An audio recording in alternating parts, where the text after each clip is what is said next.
এজবাস্টনের মাঠে ইংল্যান্ডকে 336 রানে কার্যত উড়িয়ে দিল টিম ইন্ডিয়া এবং এই সিরিজে টিম ইন্ডিয়া সমতা ফেরালো। এখন এই সিরিজ 1-1 এবং Shubman Gill as the captain, as a Indian test captain প্রথম জয়টি পেল এবং সেটাও এজবাস্টনের প্রেস্টিজিয়াস মাঠে, যেইখানে প্রথম টেস্ট ম্যাচ জিতলো টিম ইন্ডিয়া এই ভেন্যুতে। আউটস্ট্যান্ডিং ভিক্টরি এবং অবশ্যই man of the match Shubman Gill, যা পারফরমেন্স তিনি দিয়েছেন প্রথম ইনিংসে 269, সেকেন্ড ইনিংসে 161, তিনি ছাড়া আর কাউকে ম্যান অফ দ্য ম্যাচ দেওয়ার মতো না। কিন্তু এই টেস্ট ম্যাচে টিম ইন্ডিয়ার ক্ষেত্রে সব থেকে যদি পজিটিভ দিক কিছু থাকে সেটা হচ্ছে আকাশদীপের বোলিং। বুমরার জায়গাতে তিনি এসেছিলেন। প্রথম ইনিংসে 4টি উইকেট, সেকেন্ড ইনিংসে 6টি উইকেট। ইংল্যান্ড ব্যাটিং লাইন আপকে একাই ভেঙেছেন। তিনি 6টি উইকেট কার কার নিয়েছেন? Ben Duckett, Ollie Pope, Joe Root, Harry Brook, Jamie Smith, Brydon Carse, এই 6টি উইকেট তিনি নিয়েছেন। আউটস্ট্যান্ডিং।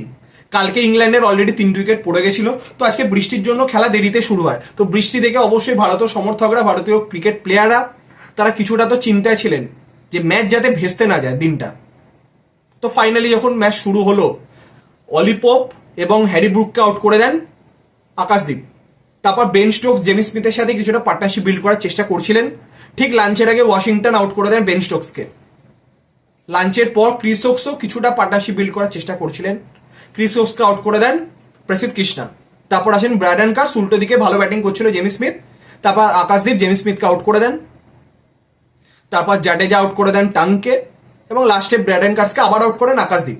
আকাশদীপ দেন 6টি উইকেট, একটি করে উইকেট পান মোহাম্মদ সিরাজ, প্রসিদ্ধ কৃষ্ণা, জাডেজা এবং ওয়াশিংটন।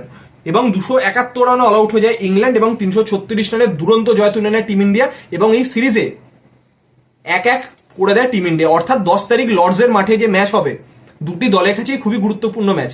যে জিতবে তারা এই সিরিজে 2-1 ব্যবধানে এগিয়ে যাবে।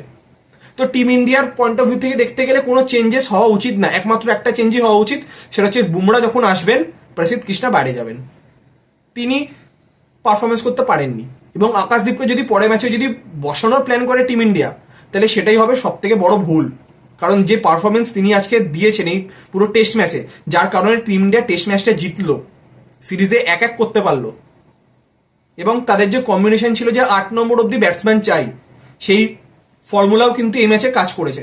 কিন্তু একটাই চিন্তার বিষয়, সেটা হচ্ছে করুণ নায়ার 6 নম্বরও ব্যাটিং করতে পারছেন না ঠিক করে, 3 নম্বরেও সেকেন্ড টেস্ট ম্যাচে ব্যাটিং করতে পারলেন না। তো থার্ড টেস্ট ম্যাচেই কি লর্ডসেও কি তিনি কন্টিনিউ করবেন, না তার জায়গাতে আবার সাই সুদর্শন বা অন্য বা অভিমন্যু ঈশ্বরনকে সুযোগ দেওয়া হবে?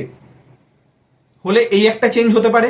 নীতিশকে মনে হচ্ছে না যে টিম ইন্ডিয়া বসাবে এবং প্রসিদ্ধ কৃষ্ণা বাইরে যাবেন, বুমরা আসবেন। এই কম্বিনেশন সম্ভবত হতে চলেছে 10 তারিখ থেকে থার্ড টেস্ট, মানে মাঝে বেশি সময়ও বাকি নেই।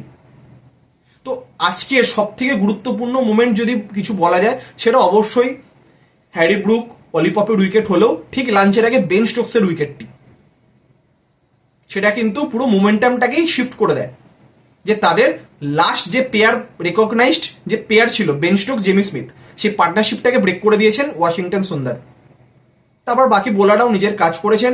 আকাশদীপ দুরন্ত বোলিং করেছেন, যার সুবাদে টিম ইন্ডিয়া টেস্ট ম্যাচটি জিতে নিল। তো 5 দিন শেষে আমরা ফাইনালি এই কনক্লুশনে আসতে পারলাম যে টিম ইন্ডিয়া সেকেন্ড টেস্ট ম্যাচে ইংল্যান্ডকে হারালো 336 রানে।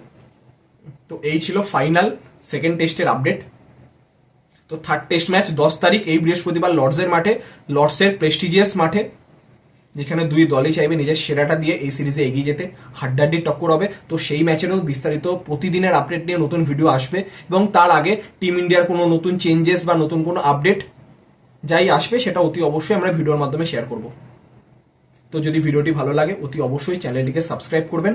যারা ফেসবুক থেকে দেখছেন অবশ্যই পেজটিকে ফলো করবেন। তো চলুন আবার দেখাবো নতুন ভিডিওতে।